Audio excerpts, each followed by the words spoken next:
e depois iremos dar início à reflexão. Oremos. Senhor nosso Deus e querido Pai, muito obrigado pela graça e misericórdia do Senhor em nossas vidas. Pedimos perdão por todos os nossos pecados, nossas falhas.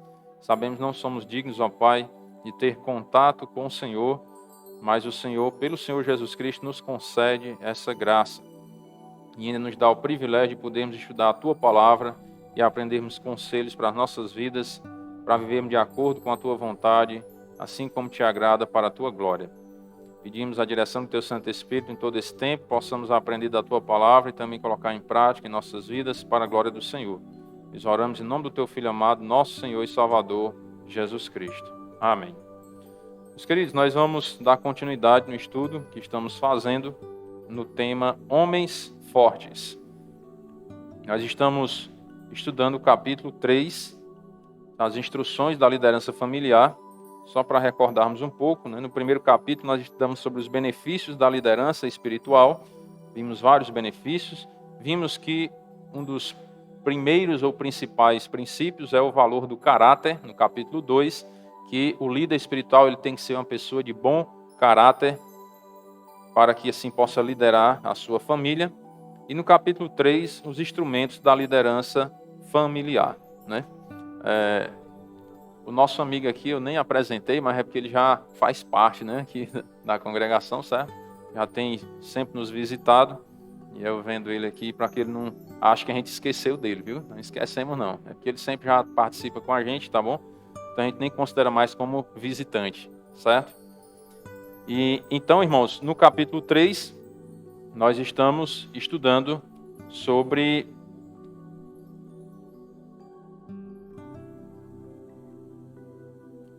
os instrumentos da liderança familiar.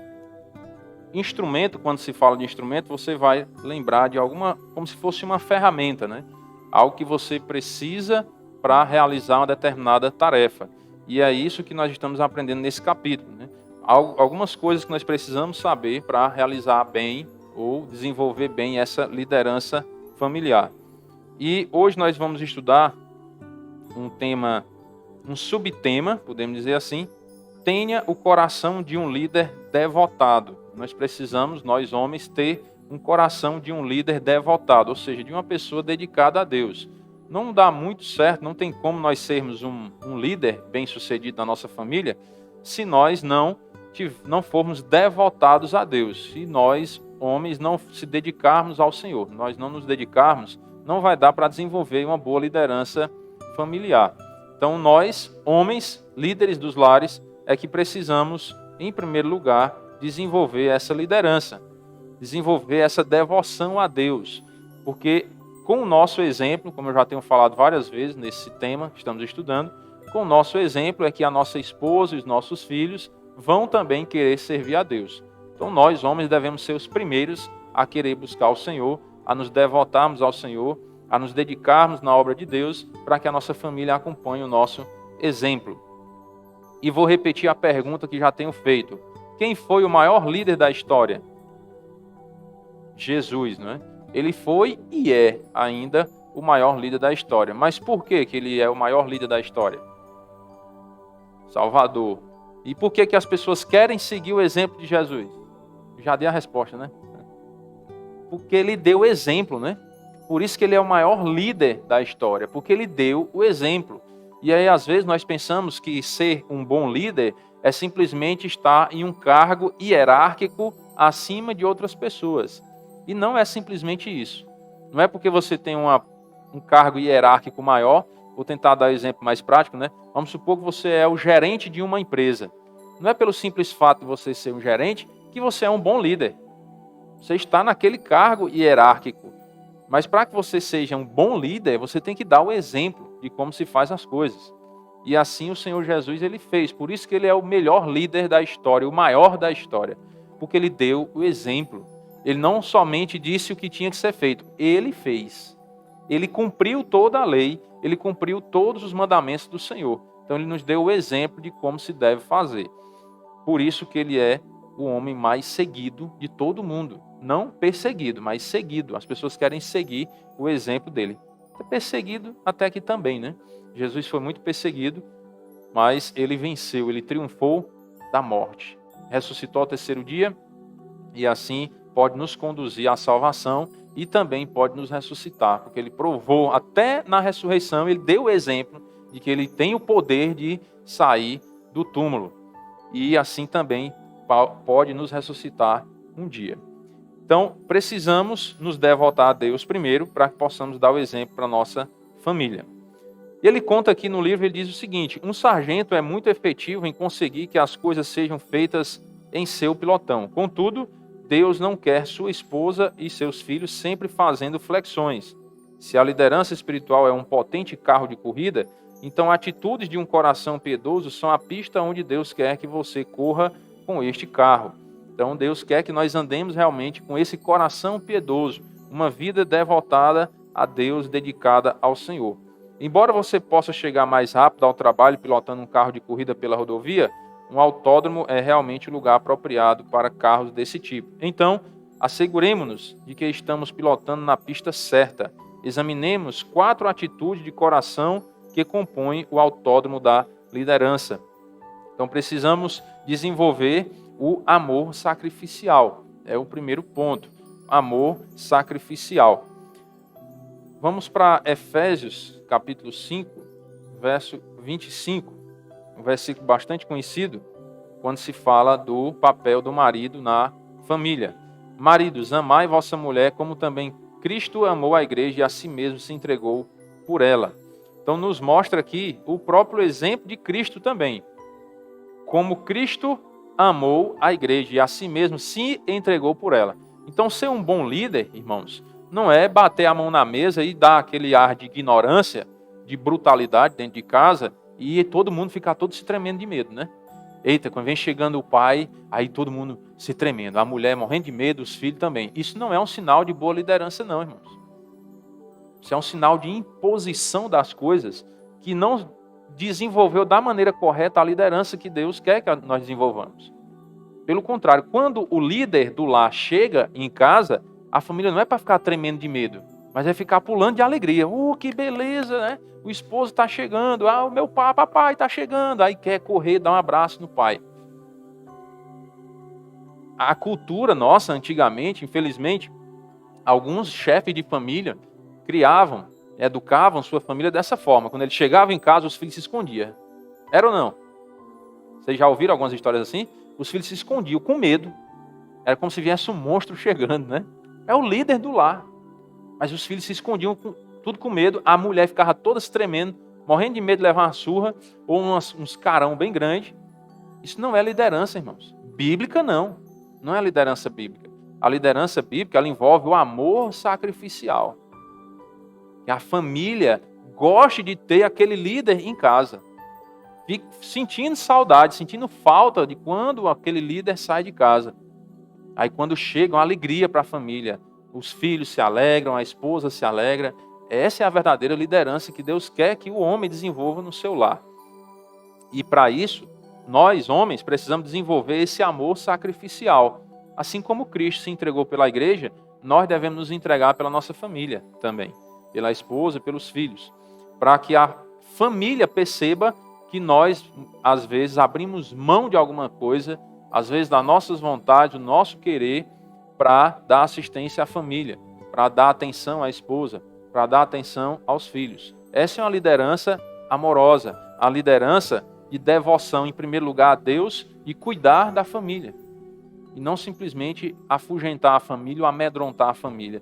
Aí, rapaz, aquele homem tem moral em casa, né? Os filhos ficam tudo com medo. Essa não é a liderança bíblica.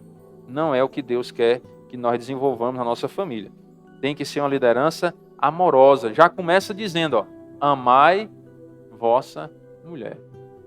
Como é que eu amo a mulher e a mulher fica com medo na hora que eu chego em casa? Que amor é esse? Isso não é amor, irmãos. Isso não é amor. Então, quando se fala, marido, amai vossa mulher, devemos amar a nossa esposa de tal forma que ela sinta saudade quando nós saímos de casa. E quando nós chegamos em casa, ela fique muito alegre por nós termos chegado em casa. Do trabalho, ou alguma viagem que a gente faz, alguma coisa do tipo. Então a mulher ficar alegre quando a gente chega em casa e não ficar com medo, pedindo a Deus que a gente não chegue, né? Mas esse homem, tomara que ele demore bem muitos dias lá, né? Porque quando chega em casa é um tormento. Só tem confusão, só tem briga quando esse homem chega em casa. Então, nós precisamos pedir a Deus sabedoria para desenvolver um lar de ternura, um lar de amor. Para quando a gente chegar em casa, todo mundo está alegre e satisfeito em casa. E isso, irmãos, depende muito do marido, porque ele é o cabeça. Não é isso que a Bíblia nos ensina? Efésios 5 e 23. Porque o marido é o cabeça da mulher. Foi Deus que disse, o marido é o cabeça da mulher. Então o marido é o cabeça, é o chefe da casa. Então ele é quem tem que pedir sabedoria a Deus para desenvolver essa liderança amorosa do jeito que Deus quer. Não é esperar que a mulher ensine ao marido como deve ser o líder do seu lar, não.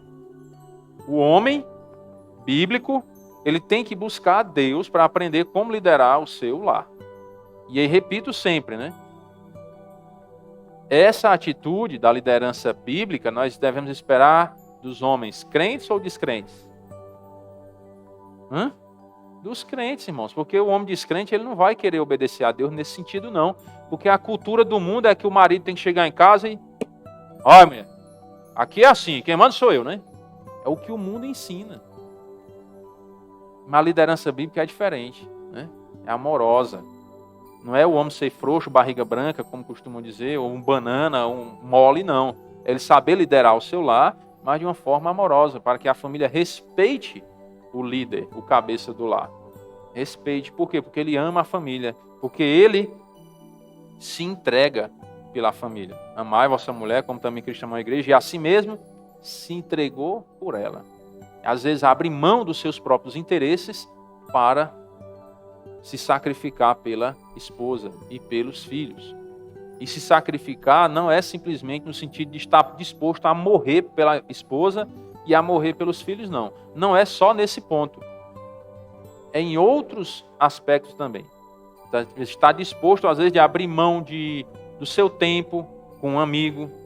Às vezes você chega em casa, percebe que a mulher está um pouco triste, cabisbaixa, mas aí você tem, né? Rapaz, hoje é o dia do meu futebol, vou jogar bola com meus amigos. A mulher que sofre em casa sozinha, eu vou bater minha bola. Não, irmãos, espera aí, sua esposa está precisando de você naquela hora. Ela está precisando de uma conversa, de um ombro amigo, você chegar, chamar. Filho, foi o que aconteceu no seu dia, né?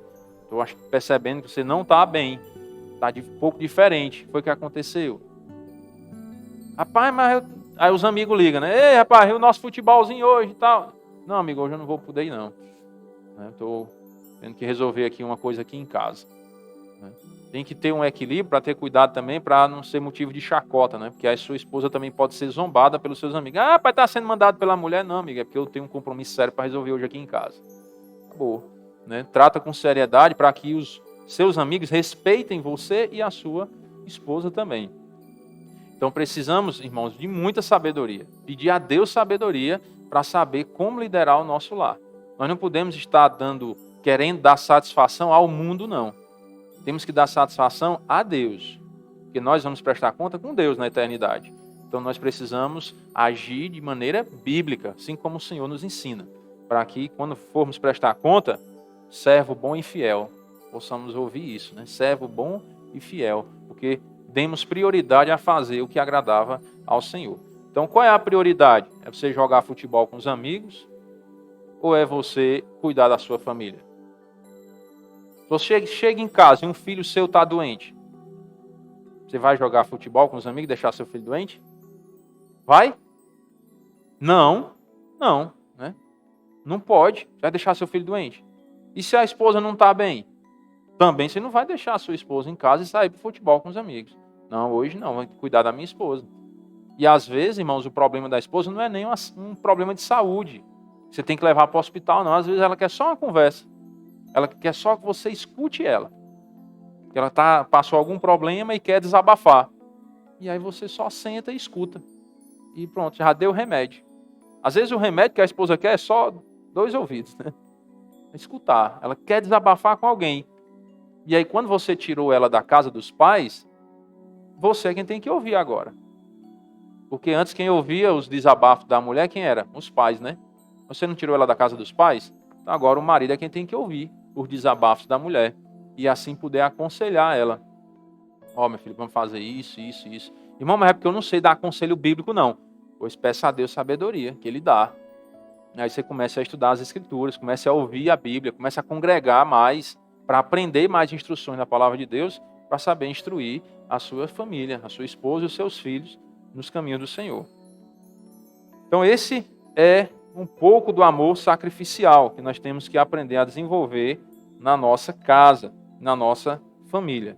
Temos que aprender a desenvolver também, irmãos, a ternura. Sermos pessoas mais brandas, mais tranquilas. O homem, geralmente, ele tem um temperamento um pouco mais agitado, né? Alguns são bem tranquilos, né? Bem mansos, mas alguns são mais agitados, mais temperamentais, mais duros, mais ignorantes, né? Assim, palavras mais duras. E aí nós temos que pedir a Deus para transformar a nossa vida nesse sentido, para sermos pessoas mais tranquilas, palavras mais doces, saber falar com a nossa esposa, saber como tratar com ela. Cada mulher é diferente e a gente precisa tratar elas com carinho, com amor, porque elas são a parte mais frágil da família. A palavra de Deus nos ensina que a mulher é a parte mais frágil.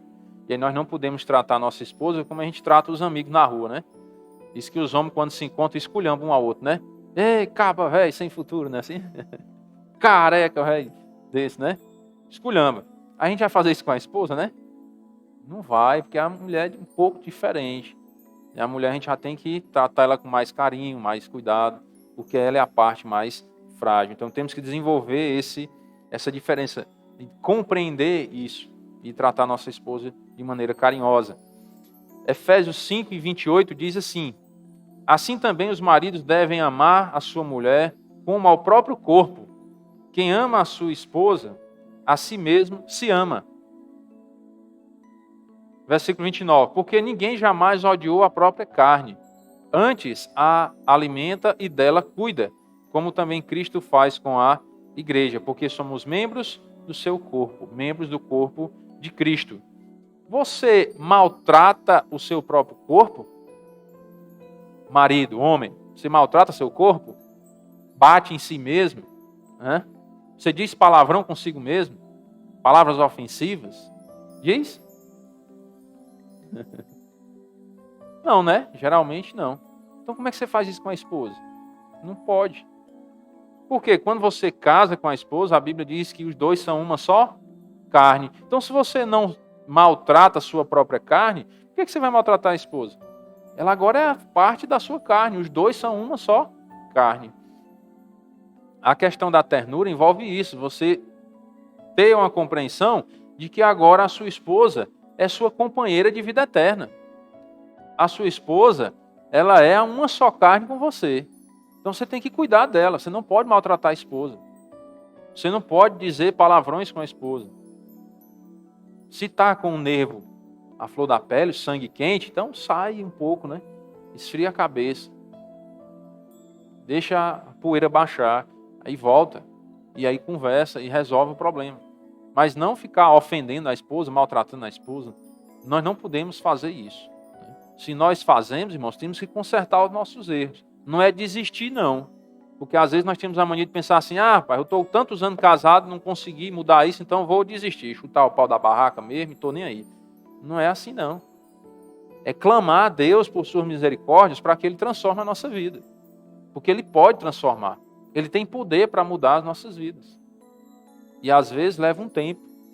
Deus vai lapidando. E nós temos o coração muito duro, às vezes, e aí às vezes leva mais tempo para ser moldado. Quanto tempo o povo de Israel precisou passar de escravidão lá no deserto, para Deus resgatar eles, não foi? Mais de 400 anos lá, sendo escravizados no Egito, né? E aí depois foi que Deus tirou. E mesmo assim, depois de tanto tempo escravizados, sofrendo, ainda não aprenderam a lição. Que a maioria não conseguiu entrar na terra prometida. Então, irmãos, o ser humano ele tem um coração muito duro. E aí precisa clamar ao Senhor, precisa pedir a Deus misericórdia para que Ele possa quebrantar o nosso coração. Para que nós possamos ser moldados, transformados pelo poder da palavra dEle.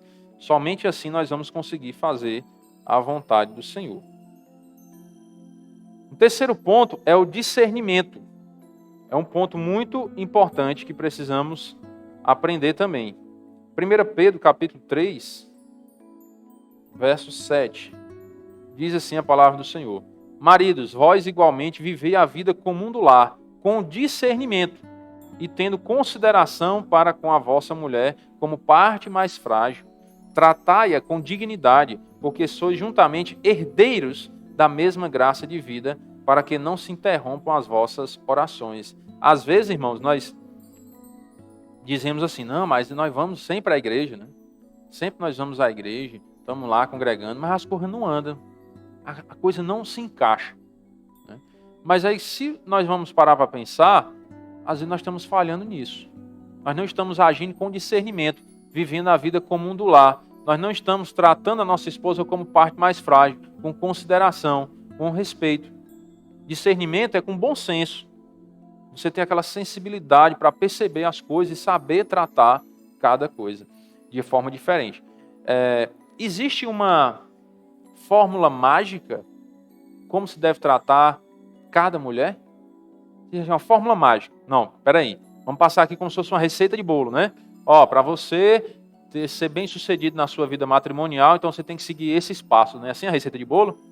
Faz assim, assim, assim, primeiro, segundo, terceiro, quarto, quinto. Então, se você fizer esses 10 passos, pronto. Você vai ter a vida bem sucedida no seu lar. Existe isso? Não tem, irmãos. Por quê? Porque cada mulher é diferente. Cada mulher é diferente uma da outra. Se você observar, até os filhos, né? Quando você tem 2 filhos, se você observar, dificilmente os 2 vão ter o mesmo temperamento. Tem? Um reage de uma determinada forma, tem uns que são mais bruto, ignorante, insensível, né? Já tem outros que, se você olhar assim com a cara mais diferente, ele já começa a chorar, né? Já é mais sensível. Olha, 2 filhos, filho do mesmo pai, da mesma mãe, mas agem de forma diferente. Então, cada ser humano é diferente. Cada mulher é diferente. Então, se você tem que pedir a Deus sabedoria, né? Nós homens temos que pedir a Deus sabedoria, discernimento, bom senso, compreensão das coisas, para saber identificar como nós devemos tratar a nossa esposa. As palavras, a forma de agir, o trato com ela. Tem que pedir a Deus sabedoria. Se a pessoa, por exemplo, é viúva, né? Ou viúva, casou de novo. Se você for parar para pensar, é diferente os cônjuges. Você não vai, a mesma fórmula que você usou para o primeiro cônjuge, você vai usar para o segundo, não. E é diferente, são 2 pessoas diferentes. Tem que agir com discernimento. Pedir a Deus compreensão, pedir a Deus um bom senso, a sensibilidade, no sentido não é de ficar sensível, não, né? É a sensibilidade de você perceber as coisas.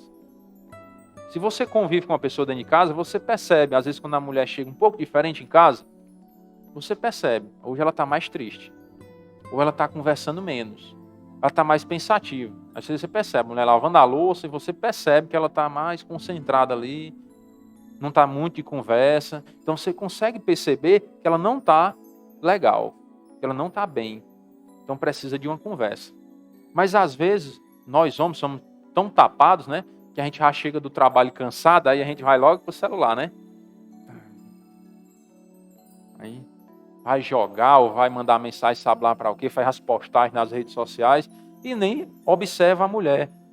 Nem observa a bênção que Deus te deu e está dentro da tua casa. Porque é bênção do Senhor a esposa. E aí o homem chega em casa e não observa primeiro a esposa, como é que ela está, a situação dela, se ela está bem, se não está, se ela está precisando de um conselho, de uma conversa. Não observa isso, simplesmente vai lá fazer as coisas dele e esquece que tem mulher. E não pode ser assim, irmãos. Quando Deus nos deu uma esposa, Ele nos deu uma grande responsabilidade para cuidar da nossa esposa.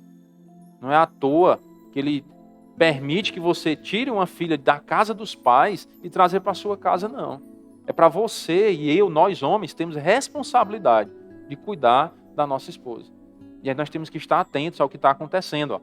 Maridos, vivei a vida comum do lar, com discernimento, com bom senso, com sabedoria, tendo consideração para com a vossa esposa. Considere ela, respeite a esposa. Temos que ter esse respeito, porque ela é a parte mais frágil.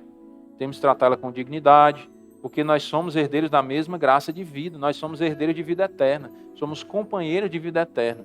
Se os dois, marido e mulher, creram em Jesus, vão morar no céu juntos. Lá não vão ser marido e mulher, né? Mas vão para o céu juntos. Vão estar lá no céu.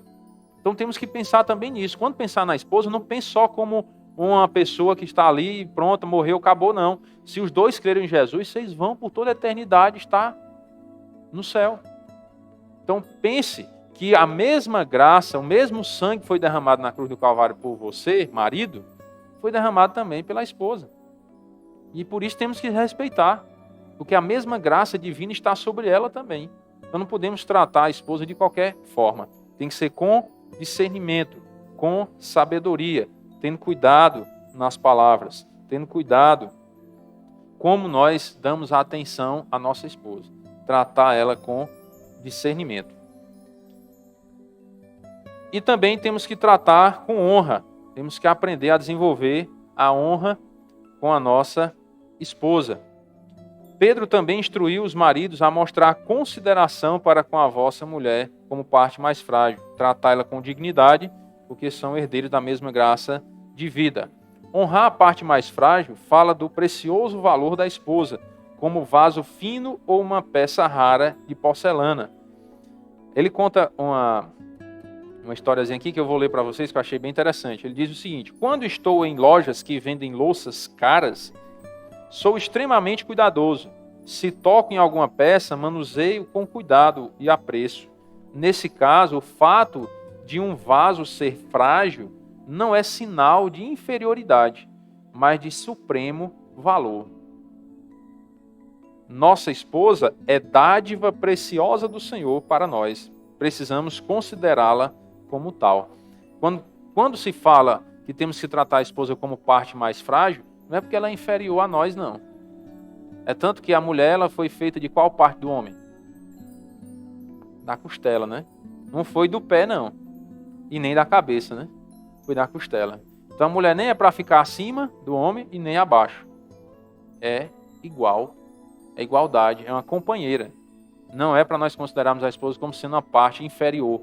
Não, ela é a parte mais frágil. Ela tem um grande valor diante de Deus.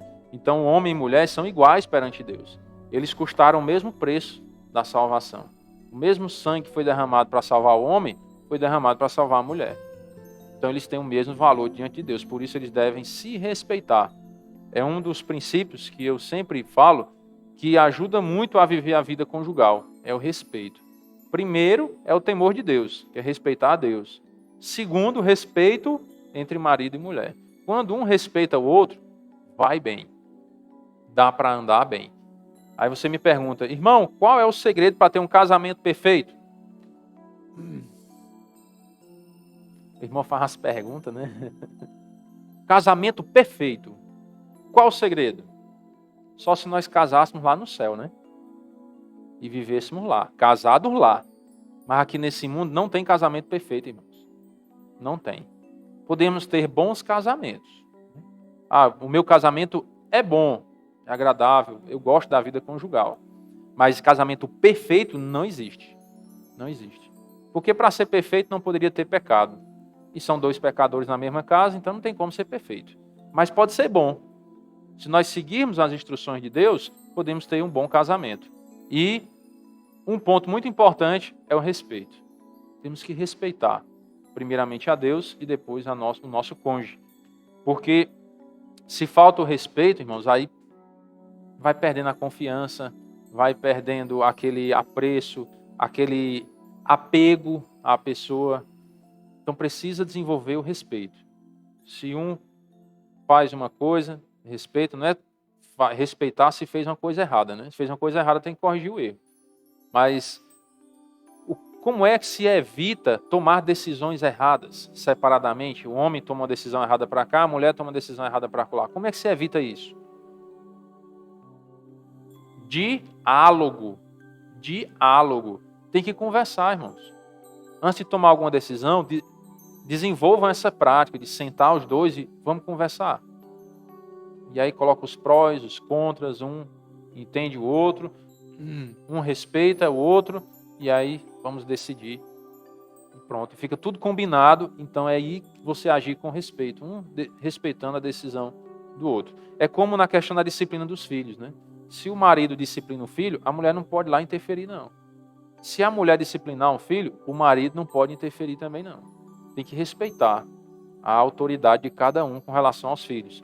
E aí, quando se tem uma decisão conjugal para se tomar, tem que aprender a desenvolver também esse respeito. Um respeitar a decisão do outro. Se a esposa foi lá e tomou uma decisão, aí você analisa, marido. Não é só porque você não queria que aquilo fosse feito que você vai crucificar a mulher, não. Observe primeiro, a decisão que ela tomou foi errada? Errada, sim, vai prejudicar o nosso casamento ou a nossa reputação como marido e mulher? Vai desonrar o nome de Deus, essa decisão que ela tomou? Observa isso.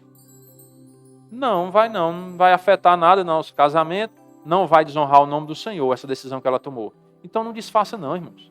Respeite a decisão da esposa. Se ela já decidiu, não vai interferir em nada na honra para com Deus e no casamento, então respeite. É assim também a mulher, né? Se o marido tomou uma decisão que a mulher não queria, mas aí ela tem que analisar, essa decisão vai desonrar a Deus? Vai desonrar o nosso casamento, a nossa reputação, o nosso testemunho? Não. Então, respeite o marido, deixa ele seguir na decisão dele. Respeito. O respeito nos ajuda muito a conseguirmos conviver na nossa vida matrimonial. Lembrando sempre, se você esperar a perfeição do seu cônjuge, você vai acabar só. Vai acabar só. Porque não tem ninguém perfeito. Todos somos errados, todos praticamos erros, todos temos nossas falhas. Se a minha esposa fosse viver comigo porque eu não erro, eu já estaria só e ela também, né? Eu tenho minhas falhas, tenho meus defeitos. Assim como ela também tem, como todos nós temos. Porque a Bíblia diz, todos pecaram e carecem da glória de Deus. Então temos que entender, somos pecadores. Não posso esperar a perfeição do meu cônjuge. Então eu tenho que honrar o meu cônjuge. Eu tenho que fazer a minha parte perante Deus.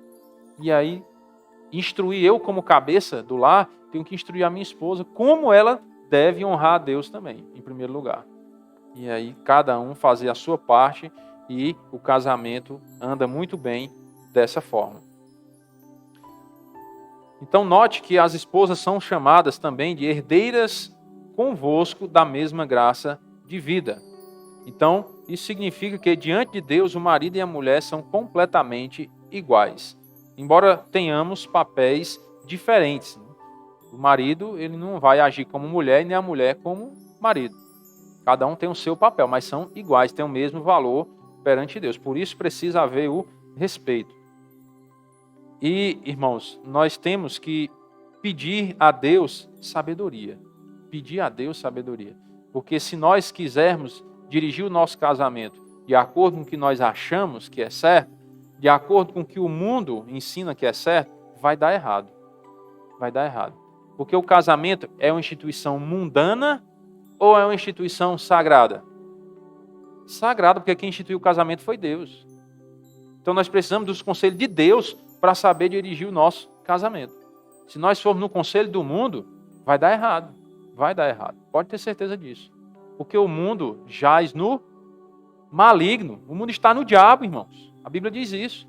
Então eu não posso seguir o conselho do mundo para dirigir o meu casamento. Eu preciso seguir o conselho de Deus. Aí eu vou obter sucesso na minha vida conjugal. Enquanto nós não entendermos isso, irmão, nós vamos sofrer no nosso casamento. Vamos sofrer. Vai ter briga, vai ter confusão, vai ter discórdia e um monte de coisa. Mas quando entendermos isso, que o casamento é uma instituição sagrada e precisamos seguir os conselhos de Deus para ter um bom casamento, aí a coisa muda de figura. Porque aí nós vamos examinar as Escrituras e aprender os conselhos de Deus para saber dirigir da maneira correta o nosso casamento. Amém? Vamos orar. Senhor nosso Deus e Pai querido, muito obrigado pela graça e a misericórdia do Senhor em nossas vidas. Pedimos perdão por nossos pecados e te agradecemos, ó Pai, pela instrução da Tua Palavra, que nos ensina a maneira certa como devemos dirigir o nosso casamento para a Tua glória. Pedimos as bênçãos do Senhor sobre cada um dos irmãos, visitantes, ao retorno aos seus lares, que eu possa estar abençoando cada um deles, protegendo durante a semana, livrando do mal, do inimigo, de cair em tentações. Entregamos nossas vidas em Tuas mãos e oramos em nome do Teu Filho amado, nosso Senhor e Salvador, Jesus Cristo. Amém. Uma boa noite a todos e Deus abençoe, irmãos.